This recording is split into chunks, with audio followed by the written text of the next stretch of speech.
찬송가 368장 주 예수여 은혜를 찬양드리겠습니다.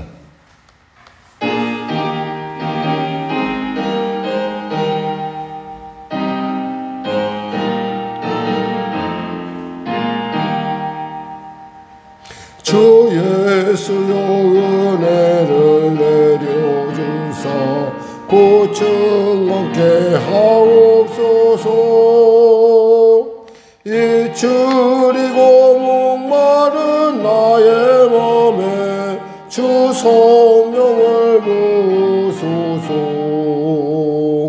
주 예수여 충만한 은혜 내 영혼에 부으소서. 주 예수만 나의 힘되고 내 만족함 됩니다매. 주 예수여 죄에서 풀어주사 날 정결케 하옵소서. 이 세상의 유혹이 나의 맘에 틈 못하게 하옵소서. 아멘.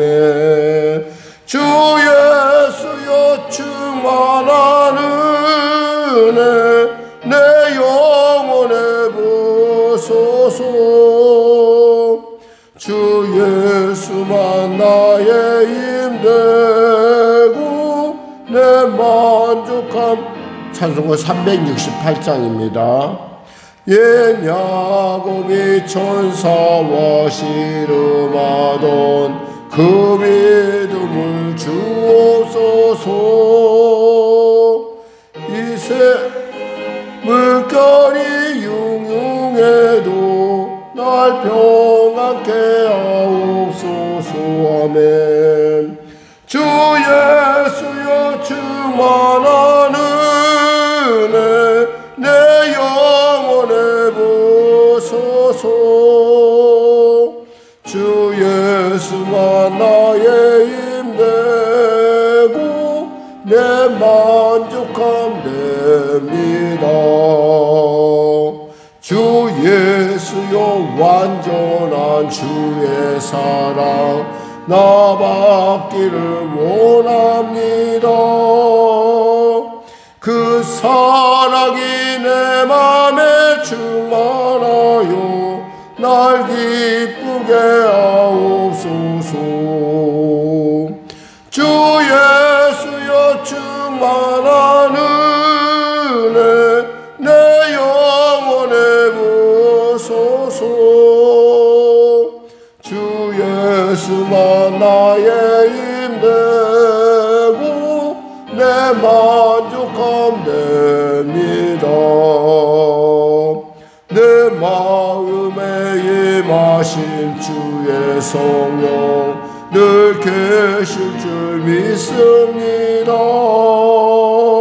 그 늘사를 나에게 부어주사 주 섬기게 하옵소서. 주 예수여 충만한 은혜 내 영혼에 부으소서. 주 예수만 나의 힘되고 내 만족함 됩니다.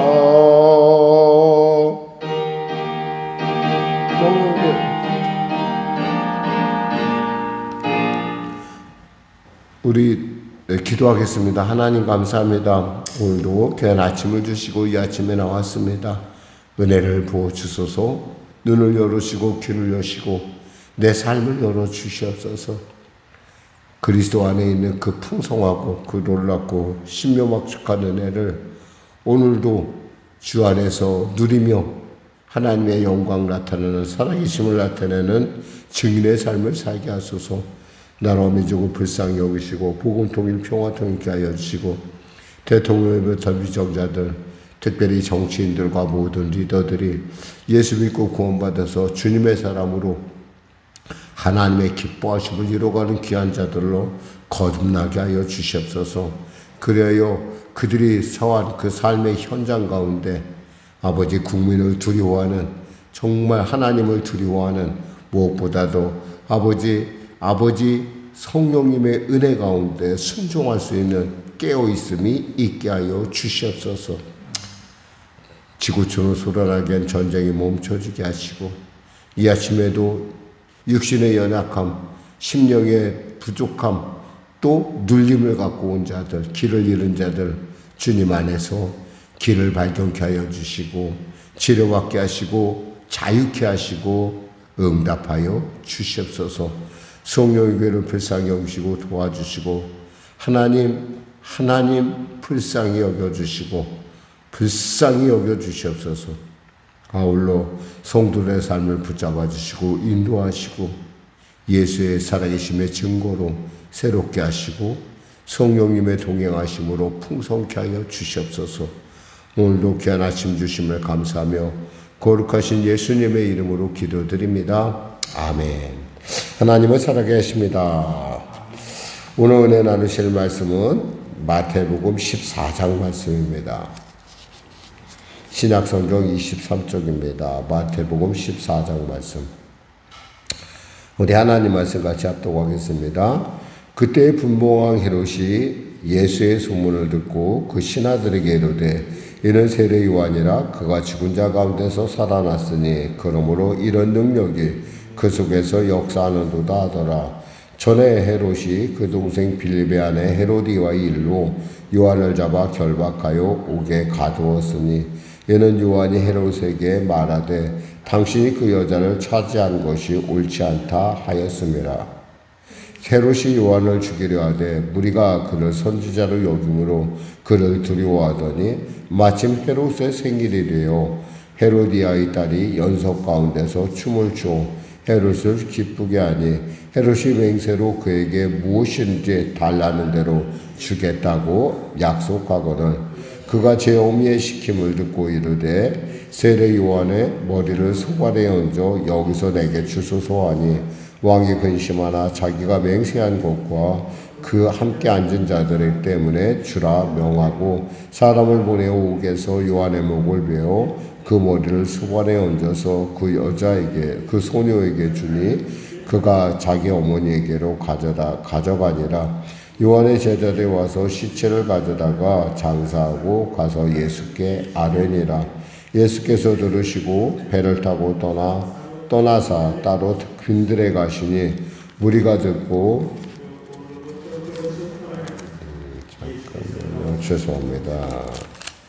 무리가 듣고 여러 고을로부터 걸어서 따라간지라.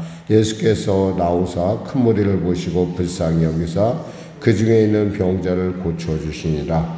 저녁이 되매 제자들이 나와 이르되, 이곳은 빈들이요 때도 이미 저물었으니 무리를 보내어 마을에 들어가 먹을 것을 사 먹게 하소서. 예수께서 이르시되, 갈 것이 없다. 너희가 먹을 것을 주라. 제자들이 이르되, 여기 우리에게 있는 것은 떡 5개와 물고기 2마리 뿐이니이다. 이르시되, 그것을 내게로 가져오라 하시고 무리를 명하여 잔디 위에 앉히시고 떡 5개와 물고기 2마리를 가지사 하늘을 우러러 축사하시고 떡을 떼어 제자들에게 주시매 제자들이 무리에게 주니, 다 배불리 먹고 남은 조각을 12바구니에 차게 거두었으며, 먹은 사람은 여자와 어린이 외에 5,000명이나 되었더라. 예수께서 즉시 제자들을 재촉하사 자기가 무리를 보내는 동안에 배를 타고 앞서 건너편으로 가게 하시고, 무리를 보내신 후에 기도하러 따로 산에 올라가시니라. 저물매 거기 혼자 계시더니 배가 이미 육지에서 수리나 떠나서 바람이 거스름으로 물결로 말미암아 고난을 당하더라. 밤 사경에 예수께서 바다 위로 걸어서 제자들에게 오시니, 제자들이 그가 바다 위로 걸어오심을 보고 놀라 유령이라 하며 무서워하여 소리 지르고는, 예수께서 즉시 이르시되 안심하라 나니 두려워하지 말라. 베드로가 대답하여 이르되, 주여 만일 주님이시거든 나를 명하사 무리로 오라 하소서 하니, 오라 하니 베드로가 배에서 내려 물 위로 걸어서 예수께로 가되 바람을 보고 무서워 빠져가는지라 소리질러 이르되 주여 나를 구원하소서 하니 예수께서 즉시 손을 내밀어 그를 붙잡으시며 이르시되 믿음이 작은 자여 어찌 의심하였느냐 하시고 배에 함께 오르매 바람이 그치는지라 배에 있는 사람들이 예수께 절하며 이르되 진실로 하나님의 아들이로소이다 하더라. 그들이 건너가 게네사렛 땅에 이르니 그곳 사람들이 예수이신 줄을 알고 그 근방에 두루 통지하여 모든 병든 자를 예수께 데리고 와서 다만 예수의 옷자락에라도 손을 대게 하시기를 간구하니 손을 대는 자는 다 나음을 얻으니라. 아멘. 네. 사실 우리가 성경에서 이제 헷갈리는 것 중에 하나는 뭐냐면 분봉왕의 헤롯에 대한 얘기입니다. 사실 성경에 나오는 헤롯이 많은데 그 헤롯을 우리가 잘 분간할 줄 알아야 돼. 여기서 나오는 헤롯은 헤롯 안티바스라고 그래갖고, 그러니까 그 헤롯의 아들입니다. 아들. 그러니까 우리가 말하는 예수님이 탄생할 때 헤롯은 흔히 그 그레이트 헤롯이라고 이렇게 영어로 얘기하고 그런 헤롯이라고 한다면 이는 그의 아들이고 또 그 다음 또 우리가 나오는 헤롯이라고 얘기하고 보통 우리가 얘기하는 헤롯이라고 얘기할 때 바로 이 사람이 주로 그리고 이제 그 다음에 나오는 사람 그러니까 벌레 충이 맞아 죽은 사람은 또 그 헤롯의 그 아그리파 1세라고 하는 헤롯의 또 손자입니다. 그러니까 그레이트 헤롯으로 말하면 손자죠. 그러니까 또 그리고 또 우리가 그 저기로 듣는 것, 그 우리가 이제 그 사도 바울의 마지막에 그 변론을 듣는 사람 있잖아요. 그때 그 헤롯 아그리파 2세입니다. 그러니까 그 사람의 그 손자의 또 그러니까 손자의 손자, 증손자가 나오는 거예요. 그러니까 이것을 여러분들이 잘 분명 이렇게 분간하지 못하면 이것을 읽으면서 뭔 헤롯이 이렇게 또 살았나 이런 생각이 들 수가 있어요. 이 얘기는 여러분의 이해를 돕기 위한 것이고 그 헤롯에게는 그 사람을 두려워하는 마음이 있어요. 왜? 그 사람의 권력이 어디서 나온다는 거예요? 그 권력이 그 사람에게서 나온다는 거죠. 그래서 뭐라고 얘기하냐면 이렇게 얘기합니다. 5절에 보니까 헤롯이 요한을 죽이려 하되 무리가 그를 선지자로 여김으로 그들을 두려워하더니 그랬어요. 그래도 헤롯은 있잖아요. 사람을 두려워할 줄 알아요. 사람을 두려워한다는 건 뭐예요? 혹시 자기 권력을 뺏길까봐 그런 거예요? 진짜 사람을 두려워하는 것이 아니라 그들의 형성되는 여론을 두려워한다는 거예요. 사실 정치인들은 여론을 두려워할 줄 알아야 돼요. 그래서 우리가 이제 뭐 여러 가지 뭐 사회복지 이렇게 얘기할 때 어떤 공론화시킬 때는 여론을 움직이려고 노력하는 그런 부분이 없지 않아 있어요. 그러니까 사람들은 가진 게 많은 사람, 특히 이제 어떤 권력에 관련 있는 사람들은 국민의 어떤 여론에 굉장히 관심이 많죠. 근데 사실은 또 국민의 여론이 다 오른 것만도 아닌 것도 사실이에요. 그러니까 엄밀하게 말해서 그가 두려워할 자는 하나님을 두려워했는데 사람을 두려워하고 있다는 거예요. 사람을 두려워하니까 자기 말에 대한, 사실 자기 말보다 더 앞서는 게 뭐예요? 우리 예수 믿는 사람들은 자기의 생각, 자기의 말보다 앞서는 것은 하나님의 생각이에요. 그러니까 말 조심해야 되고, 그러니까 생각 조심해야 되고, 그리고 함부로 우리의 행동, 태도 조심해야 된다는 거예요. 왜? 하나님의 뜻과 벗어나면 안 된다는 거 우리는 알고 있잖아요. 세상 사람들은 그걸 몰라요. 내가 결론을 내리면 다 모든 것이 그렇게 되는 줄 알아요. 사람이 아무리 자기 계획을 세워도 결국 이루시는 분은 하나님이시라는 거죠. 그래서 자기의 말 한마디로 말미암아 이 침례 요한, 우리가 아는 바로 요한이, 이렇게 침례 요한이 죽임을 당합니다. 참 어떻게 보면 허무한 죽음 같죠? 근데 사실 허무한 죽음은 아니에요. 이것은 뭐예요? 죄에 대해서 분명히 그는 자기 할 말을 했어요. 헤롯이 지금 그 아내로 있는 사람은 자기의 동생의 아내예요. 자기의 동생의 아내가 이혼하고 또 자기도 이혼하고 서로 불륜관계에 있다가 다시 이렇게 결혼한, 재혼한 이런 재혼이라고 볼 수 있나? 이거 뭐라고 볼 수 있나? 참 해괴망측한 가정인데 그러한 보기에 참 부끄러운 그런 사람들의 특징이 뭐냐면 부끄러움을 몰라요. 부끄러움을 몰라. 이 시대가 그런 시대예요. 뭐 어떤 목사님이 그러셨다고 그러더라고. 강림의 어떤 목사님이 절대 그 음란에 대한 얘기는 하지 마라. 절대 칠개에 대한 얘기는 하지 말라. 그런 얘기를 했는데 그건 왜 말을 못해요? 당연히 잘못된 건 잘못됐다고 얘기할 수 있어야 사람들이 그나마 예수 믿고 예수 믿는 거에 대한 분명한 확신을 가질 게 아니겠어요? 근데 말씀했듯이 때에 따라 가라지들이 있고 그런 거예요. 그러니까 뭐 어떤 것이 되느냐. 이 가라지들이 있다 보니까 사실 우리가 소위 말하는 이단들이나 이런 참 겉만 번지르한 사람들에게 우리가 많은 참선을 당하기도 해요. 그럼에도 불구하고 우리는 예수 믿는 사람은요. 무엇이 중요하냐? 하나님의 말씀이 중요하고 하나님의 뜻이 중요한 거예요. 사람의 뜻이 중요한 것이 아니죠. 그 다음 이제 주님께서 이제 배를 타고 이제 가십니다. 사실 요한이 죽었다는 얘기는 아마 예수님께서는 굉장히 마음이 아프고 또 내면지는 요한을 또 죽이려고 집요하게 쫓아던 헤롯의 어떤 그러한 무지막지함이랄까 이런 것들을 피한 여러 가지 복합적인 의미가 있을 거예요. 그래서 주님께서 빈들로 갔어요. 그곳이 어디냐? 베세다라는 곳입니다. 사실 베세다라는 곳은 성주순례 가봐서 알지만 그곳은 빈들이에요. 사실 지금도 음식점 하나나 제가 갔었을 때는 음식점 한 곳인가 있었었어요. 그럴 정도로 거기는 빈 곳이고 거기서 무슨 빵을 사 먹는다, 무엇을 먹는다, 음식을 먹는다 이거 자체가 불가능한 곳이에요.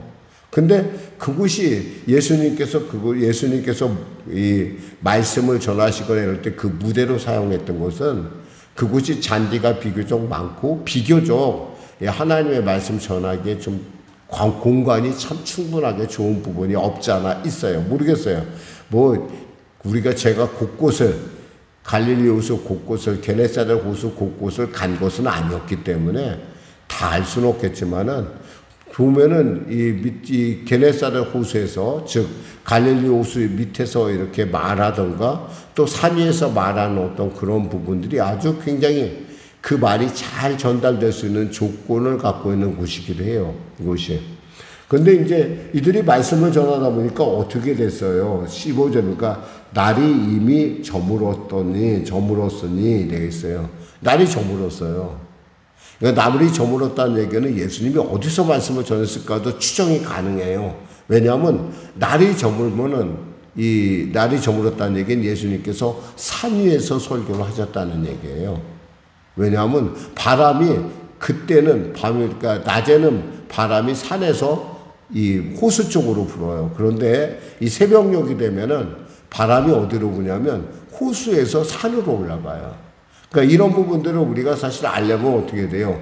직접 가서 봐야지 알지. 이 성경만 봐서는 이게 잘 이해가 안 돼요. 근데 이것을 갖다가 흔히 어제도 말씀드렸지만 흔히 비유풀이라는 어떤 그런 허무맹랑한 자기 상상 속의 이야기를 하는데 그 이야기가 사람들에게 잘 들리는 이유는 우리도 같은 사람이기 때문에 공감대가 있는 거예요. 근데 그것에 대해서 제가 들었냐면 1차원적이라는 거예요. 그게 1차원적.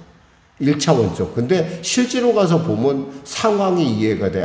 예수님께서 이분이 저물 때가 됐다. 그럼 이분이 산에서 설교하셨는데 보니까 제자들이 이제 이 사람들이 오랫동안 왔을 거 아니에요. 걸어서 왔다고 돼 있잖아요. 예수님을 따라서. 걸어간지라 13절에 보면 걸어 따라갔다고 그래서 걸어서. 얼마나 배가 고프겠어요, 이 사람들. 근데 영의 양식을 먹였으니까 하나님께서 뭐예요? 육의 양식도 먹이신다는 거죠. 그러면서 뭐라고 해요? 16절에 예수께서 이르시되 갈 것이 없다. 너희가 먹을 것을 주라 그래. 너희가 먹을 것을 주라.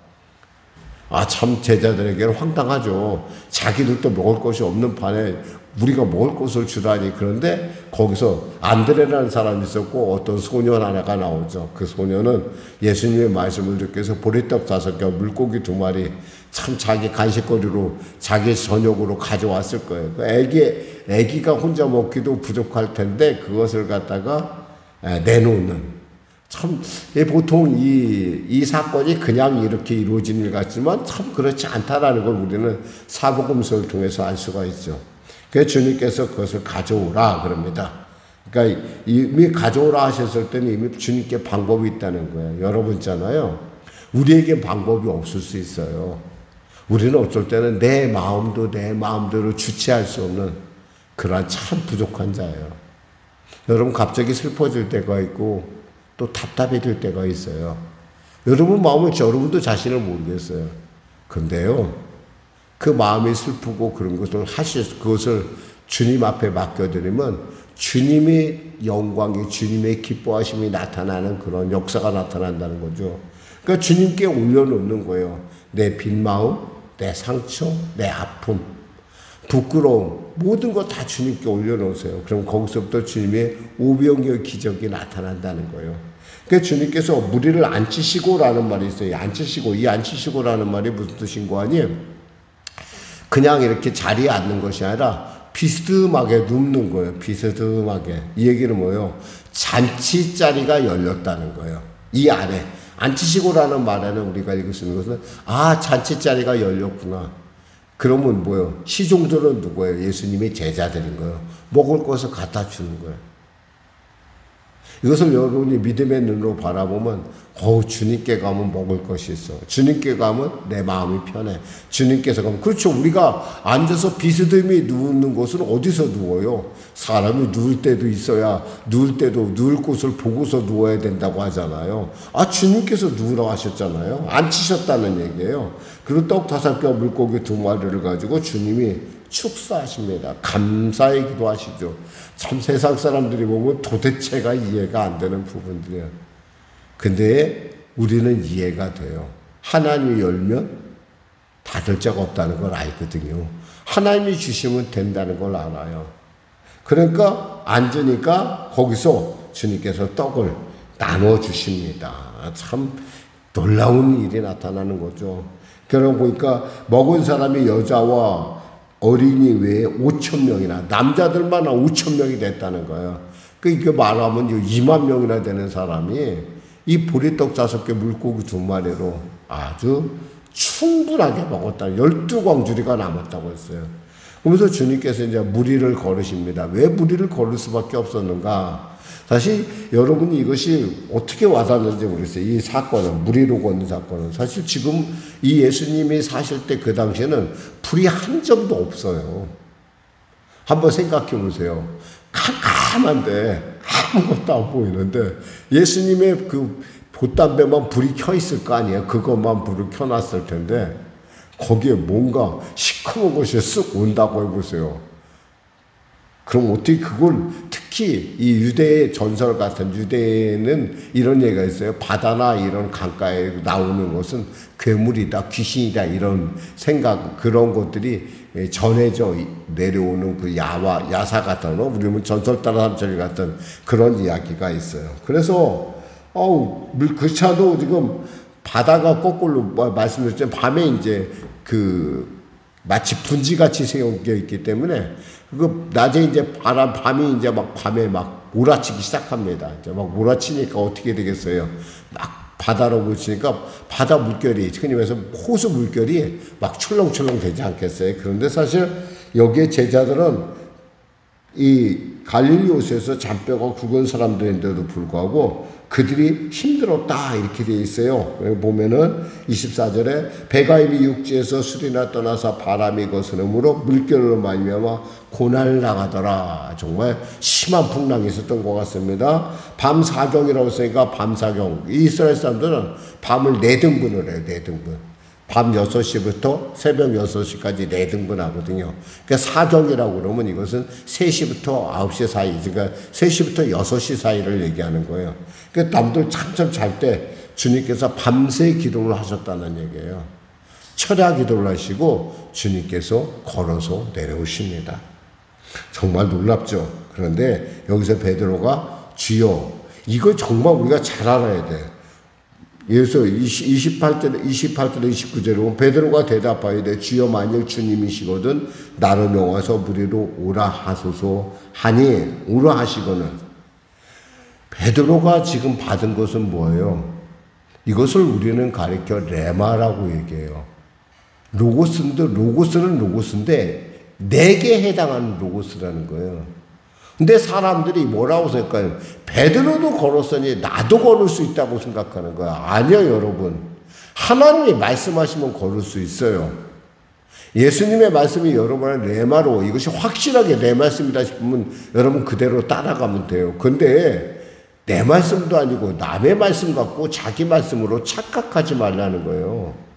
많은 사람들이 자기가 기도하고 자기 생각을 하나님의 말씀으로 착각한다는 거예요.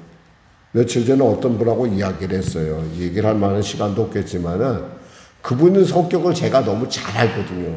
그분은 불같은 사람이야. 좀 사람이 좀 성급하고 좀 자기 생각에 있어서 확실하게 말씀하시는 분이거든요. 근데 그분 성격을 하는데 갑자기 자기 마음속에 자기 생각하는 보통하는 행동하고 반대의 얘기가 쑥 들려오더라 이거예요. 그러니까 자기 같으면 도저히 그럴 수가 없는데 그런 얘기를 하라고 해서 그것은 하나님의 음성이라고 자기는 생각했다 그러더라고요. 맞을 수가 있어요. 왜냐하면 제가 그 성품을 알거든요. 근데 정말 그대로 했더니 그 문제가 순식간에 해결되더라. 그런 걸 말하는 거예요. 이게 레마라는 게. 베드로가 걸었으니까 나도 무리로 걸어. 베드로가 마시면 예수님께서 무슨 독을 마신다 할지라도 나는 죽지 않아. 그러니까 독을 마셔?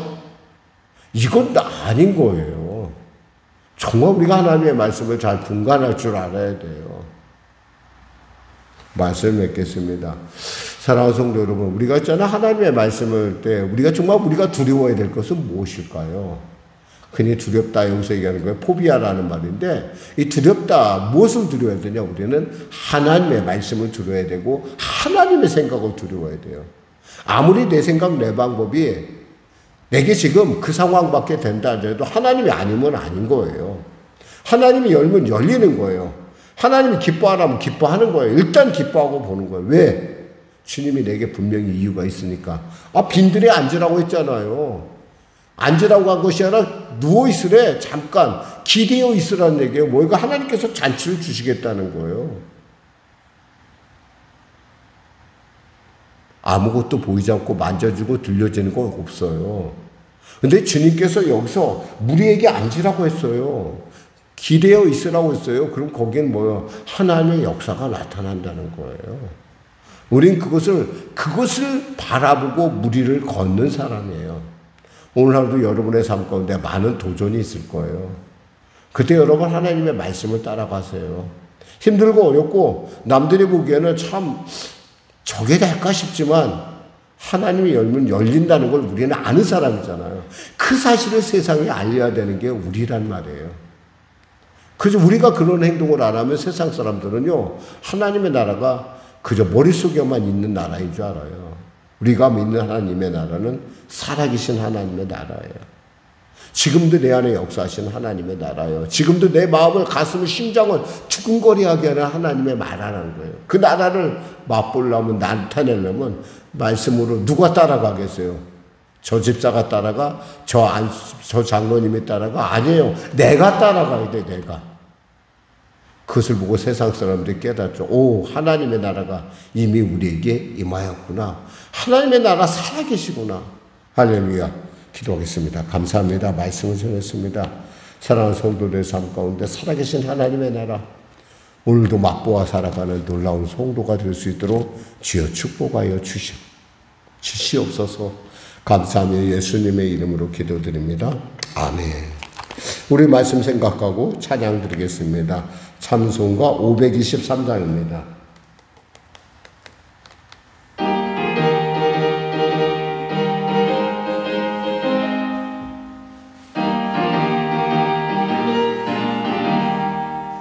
모든 죄악 길에서 목자 없는 양같이 모든 사람 길 찾아 헤맨다. 자비하신 하나님 독생자를 보내사 너를 지금 부르니 나오라. 이때라 주의 긍휼 받을 때가 이때라. 지금 주께 나와 겸손하게 아뢰라. 구원함을 얻으리 험하신 십자가 위에 달려 돌아가신 주 다시 살아나셨네 기쁘다.